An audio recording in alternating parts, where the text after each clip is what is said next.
This video is just to show you 3 quick tips for Gmail.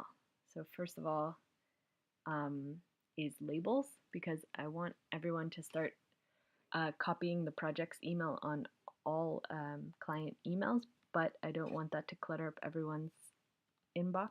So I just wanted to show you quickly that if you go to your Gmail settings, you can go to filters and set up a new filter.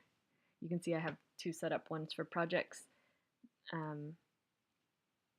like anything that's sent to the project's email that has the word urgent or urgente in it, and that will go to this label marked projects urgent, and it will be marked as important.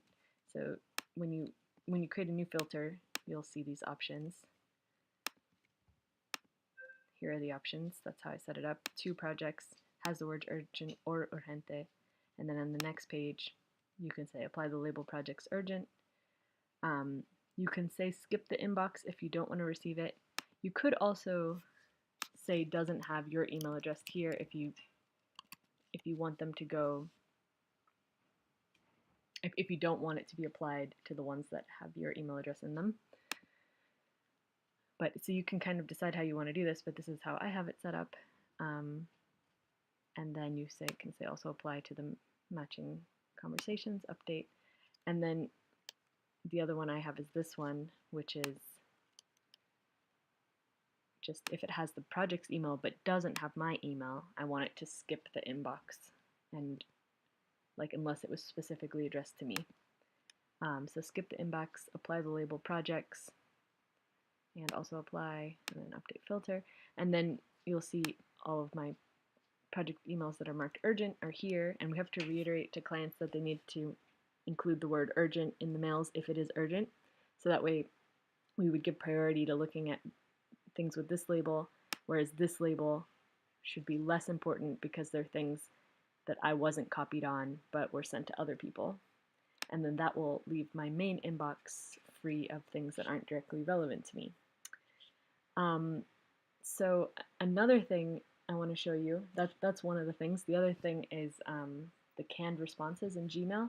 So another feature that you might not be using is if you go to, there's actually a bunch of different cool features if you go to settings and then labs, and then one of them is called canned responses, and you just say enable here and then save. And I already have it enabled. If it doesn't show up automatically for you, just search for it here and it'll come up.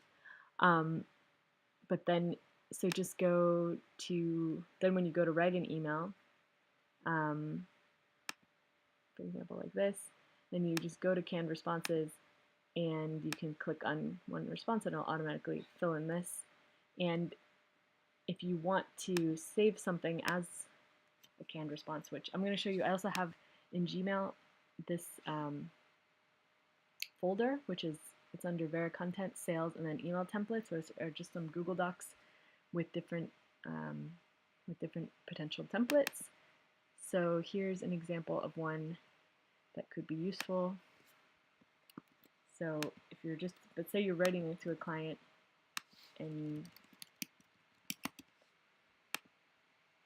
you want to save that email that you're about to send to a client as a template, you can go here to canned responses and then say new canned response, and you can call it whatever you want.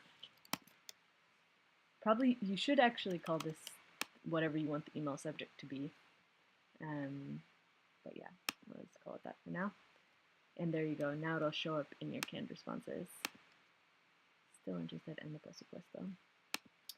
So there you go, that's another thing. And then the third thing I wanted to show you is just a tool, a free tool that is pretty useful, which is this Cloud HQ thing that allows you to send an email later.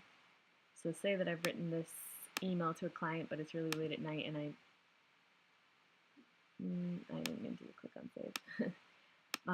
But you don't want them to receive it until the morning. So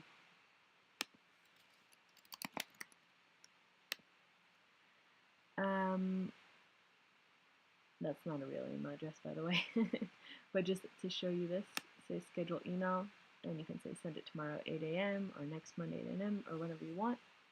And you can also, a cool thing is, you can also say Mm.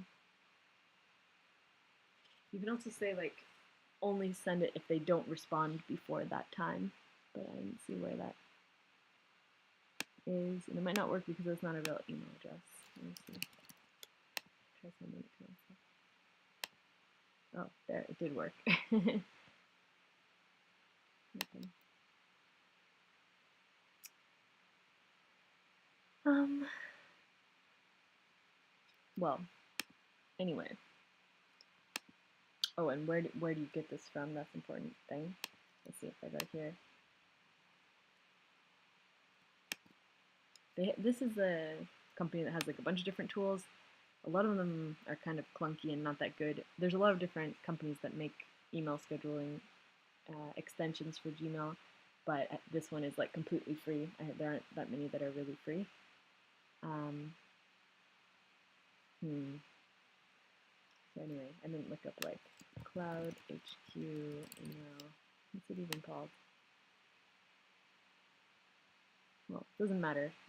I'll send you the link to where to download this. But yeah, I'll stop this video now because it's getting long already. Hope it's helpful.